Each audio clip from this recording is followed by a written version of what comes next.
Assalamualaikum warahmatullahi wabarakatuh. Kembali lagi di channel Pena Pencari Hikmah. Kali ini kita akan bahas kisah pemuda fakir yang meminta sesuap makanan kepada Syekh Junaid Al-Baghdadi dan 6 janji Allah kepada orang yang rajin bersedekah. Jangan lupa sukai video ini, komen, dan berlangganan, serta bagikan video ini agar bermanfaat bagi semua. Barang siapa yang mencintai Nabi Shallallahu Alaihi Wasallam, maka pastilah ia mencintai orang-orang fakir miskin dan berusaha untuk membantu meringankan beban mereka sekedar kesanggupannya. Karena jika tidak, maka sungguh kecintaannya terhadap Nabi adalah dusta dan omong kosong belaka. Terdapat satu kisah pemuda fakir yang meminta sesuap makanan kepada Syekh Junaid. Berikut kisahnya. Syekh Junaid Al-Baghdadi adalah seorang ulama sufi sekaligus guru atau mursyid tariqah. Ketika beliau wafat, kedudukannya diganti oleh seorang pria bernama Muhammad Al-Hariri yang pernah merantau dan bermukim di Mekah selama 1 tahun. Sahabat Pena Pencari Hikmah, sehari-harinya Syekh Junaid terus berpuasa dan tidak pernah berbuka, dan di malam harinya tidak pernah tidur. Bahkan punggungnya belum pernah menyentuh dinding dan kakinya tidak pernah istirahat.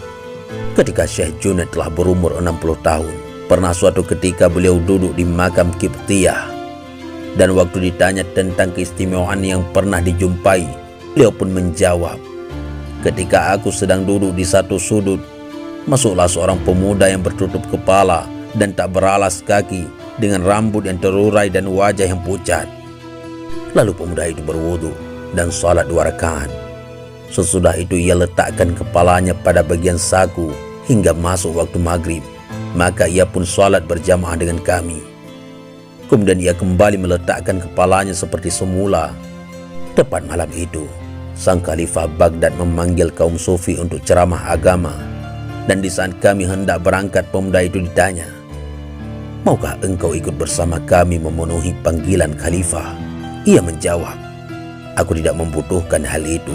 Yang kuinginkan hanyalah makanan darimu." Di dalam hati aku berkata, jawabannya tidaklah sejalan dengan kemauan orang, malahan menuntut sesuatu dariku. Maka aku pun tak ambil pusing. Aku membiarkannya dan segera berangkat ke tempat acara yang diselenggarakan oleh khalifah. Sahabat Pena Pencari Hikmah, singkat cerita, sepulang dari pengajian, aku pun kembali ke sudut semula, dan kulihat pemuda itu seperti sedang terlelap. Maka aku pun akhirnya mulai tidur. Di dalam tidur aku bermimpi dengan Rasulullah Shallallahu Alaihi Wasallam. Beliau bersama dengan 2 orang tua yang bercahaya kedua-duanya. Di belakang Rasulullah Shallallahu Alaihi Wasallam ada rombongan besar dengan wajah yang bersinar terang benderang pula. Lalu aku pun diberitahu bahwa ini adalah Rasulullah Shallallahu Alaihi Wasallam yang didampingi oleh Nabi Ibrahim alaihissalam di sisi kanan dan Nabi Musa alaihissalam di sisi kiri. Sedangkan rombongan di belakangnya adalah para Nabi alaihimussalatu wassalam sejumlah 124.000 orang Nabi. Ketika aku tahu hal tersebut, lantas aku mendekati beliau Shallallahu Alaihi Wasallam dan berusaha untuk menjabat tangannya yang mulia. Namun beliau palingkan wajahnya yang mulia itu lalu menghindariku. Hal ini diulang hingga 3 kali. Dan ketika ditanyakan masalahnya, beliau menjawab, "Sungguh, engkau telah berlaku kikir ketika ada seorang fakir dari golongan kami menginginkan makanan darimu, hingga ia dibiarkan dalam keadaan lapar malam ini." Seketika itu juga, aku terbangun dari tidurku dengan hati yang diliputi rasa takut yang luar biasa sampai tubuhku pun bergetar. Dan ketika kulihat, pemuda tersebut sudah tidak berada di tempat tadi. Akhirnya aku pun keluar dari sudut dan mencarinya. Ketika aku menemukannya, lantas aku memanggilnya, "Wahai pemuda, demi Allah yang telah menciptakan dirimu, kumohon tunggulah sebentar. Ini makanan untukmu." Kemudian ia memandang ke arahku dengan tersenyum seraya berkata, "Wahai Tuhan, wahai guru, wahai Syekh, siapakah yang menginginkan sesuap makanan darimu?"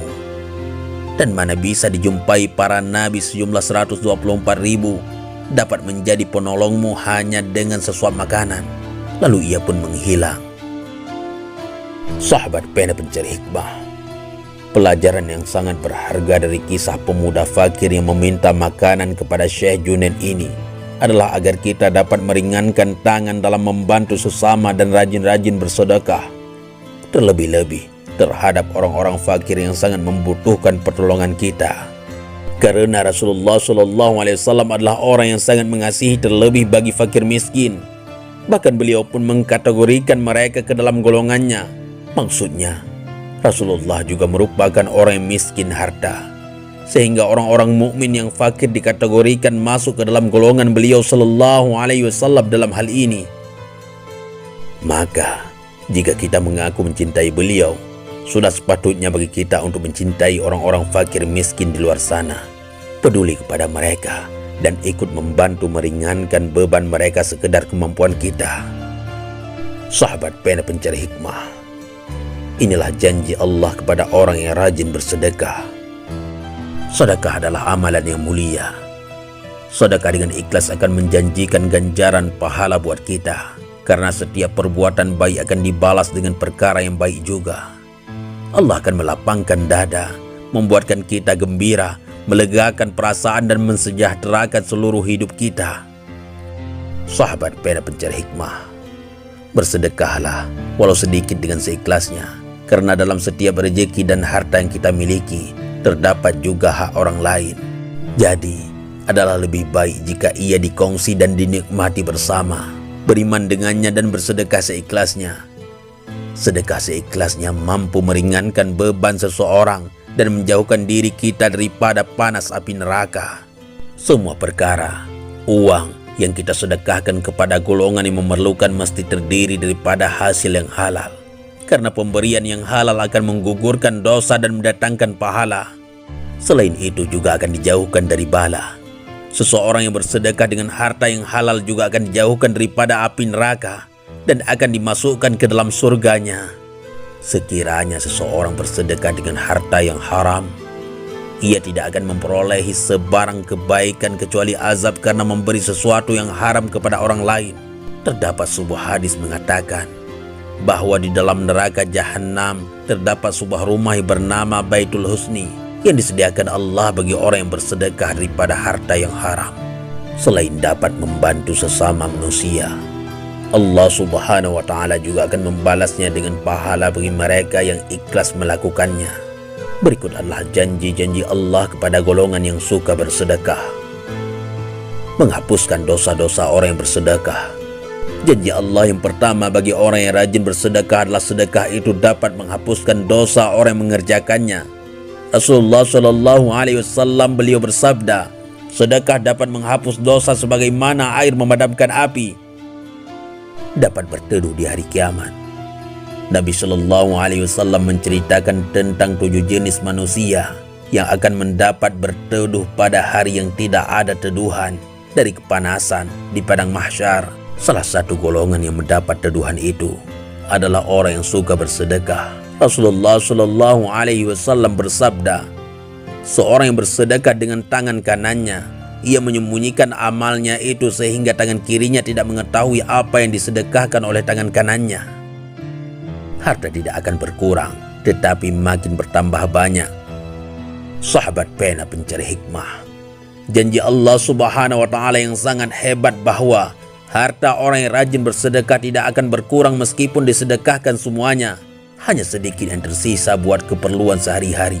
Rasulullah SAW bersabda, harta tidak akan berkurang dengan bersedekah, dan seorang hamba yang pemaaf pasti akan Allah tambahkan kebaikan baginya. Dapat membebaskannya dari siksa kubur. Rasulullah SAW bersabda, sedekah akan memadamkan api siksaan di dalam kubur. Terdapat pintu surga hanya untuk orang yang bersedekah. Dalam sebuah hadis, Rasulullah SAW bersabda, orang memberikan, menyumbangkan 2 harta di jalan Allah, maka ia akan dipanggil oleh salah satu dari pintu surga. Wahai hamba Allah, kemarilah untuk menuju kenikmatan. Jika ia berasal dari golongan orang-orang yang suka mendirikan salat, ia akan dipanggil dari pintu salat. Yang berasal dari kalangan mujahid, maka akan dipanggil dari pintu jihad. Jika ia berasal dari golongan yang gemar bersedekah, akan dipanggil dari pintu sedekah. Menjauhkan diri dari api neraka. Sahabat pena pencari hikmah, janji Allah terakhir kepada mereka yang rajin bersedekah adalah akan menjauhkan diri dari api neraka. Ternyata, meskipun hanya sedekah dengan jumlah yang sedikit, namun sedekah tersebut memiliki andil untuk menjauhkan diri dari api neraka. Semakin banyak sedekah yang dilakukan, maka akan semakin jauhlah darinya. Rasulullah Shallallahu Alaihi Wasallam bersabda, jauhilah api neraka, walau hanya dengan bersedekah sebiji kurma. Jika kamu tidak punya, maka bisa dengan kalimat thayyibah. Demikianlah mengenai 6 janji Allah Subhanahu wa Ta'ala kepada mukmin yang rajin bersedekah. Sungguh banyak keutamaan yang akan diperoleh mukmin yang gemar bersedekah ini. Untuk itu, keluarkan sedikit harta untuk bersedekah, agar Allah memberikan kita janji-janji mulia tersebut. Wallahu a'lam bishawab. Mudah-mudahan ini semua bermanfaat. Assalamualaikum warahmatullahi wabarakatuh.